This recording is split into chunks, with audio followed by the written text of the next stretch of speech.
Iran কেন মধ্যপ্রাচ্যের super power তার আরেক নজির হাজির করেছে তারা। এমন কাণ্ড দেখে যুক্তরাষ্ট্র আর তার মিত্র ইসরায়েল দরদর করে ঘামছে।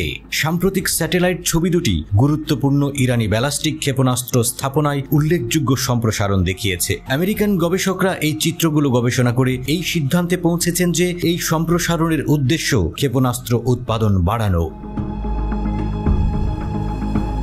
এই সাইটগুলির সম্প্রসারণ 2022 সালের অক্টোবরে একটি চুক্তির পরে শুরু হয়েছিল, যেখানে ইরান রাশিয়াকে ক্ষেপণাস্ত্র সরবরাহ করতে সম্মত হয়েছিল। রাশিয়া ইউক্রেনে সামরিক অভিযানের জন্য এই ক্ষেপণাস্ত্র চেয়েছিল। এছাড়াও ইরান ইয়েমেনের হুথি বিদ্রোহীদের এবং লেবাননের হিজবুল্লাহকেও ক্ষেপণাস্ত্র সরবরাহ করে থাকে। উভয়ই ইসরায়েলের বিরুদ্ধে সংঘর্ষে জড়িত। বাণিজ্যিক স্যাটেলাইট ফার্ম প্ল্যানেট ল্যাবসের ধারণা করা স্যাটেলাইট চিত্রগুলো মার্চ মাসে মোদারেস সামরিক ঘাঁটি এবং এপ্রিলে খরিজ ক্ষেপণাস্ত্র কমপ্লেক্সকে নতুন করে আলোচনায় এনেছে। এই সাইটগুলো তেহরানের কাছে অবস্থিত। চিত্রগুলি স্পষ্টভাবে এই স্থাপনাগুলোতে 30টিরও বেশি নতুন ভবন নির্মাণের ঘটনা সামনে আনে। প্রতিবেদনে বলা হয়েছে, এটা ইঙ্গিত দেয় যে নতুন নির্মাণগুলো সম্ভবত ক্ষেপণাস্ত্র উৎপাদন কার্যক্রমের সাথে সম্পর্কিত। মন্টেরির মিডলবেরি ইনস্টিটিউট অব ইন্টারন্যাশনাল স্টাডিজের একজন বিশেষজ্ঞ জেরফি লুইস এবং ওয়াশিংটন ভিত্তিক থিঙ্ক ট্যাঙ্ক সিএনএর ডেকর এভেলেতের মতে, এই সম্প্রসারণগুলো গত বছরের আগস্টে খজিরে এবং অক্টোবরে মেডারেসে শুরু হয়েছিল। ইরান বর্তমানে মধ্যপ্রাচ্যে ক্ষেপণাস্ত্রের বৃহত্তম অস্ত্রাগারের অধিকারী। বিশেষজ্ঞরা বলছেন, প্রচলিত এবং পারমাণবিক ওয়ারহেড উভয় বহন করার জন্য ডিজাইন করা হয়েছে এই ক্ষেপণাস্ত্র।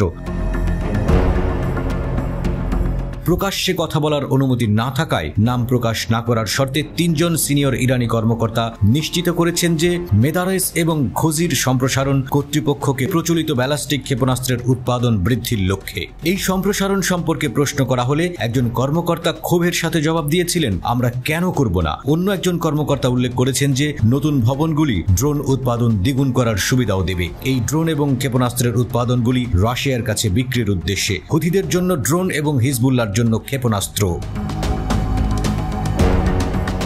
কিন্তু রয়টার্স অবশ্য স্বাধীনভাবে ইরানি কর্মকর্তাদের এই দাবিগুলো যাচাই করতে পারেনি। জাতিসংঘে ইরানি মিশন এই কমপ্লেক্সের উন্নয়নের বিষয়ে মন্তব্য করার অনুরোধে সাড়া দেয়নি। এর আগে তেহরান রাশিয়া এবং হুথিদের কাছে ড্রোন ও ক্ষেপণাস্ত্র সরবরাহের অভিযোগ অস্বীকার করেছে। হিজবুল্লাহর মিডিয়া অফিস রয়টার্সের অনুসন্ধানের জবাব দেয়নি।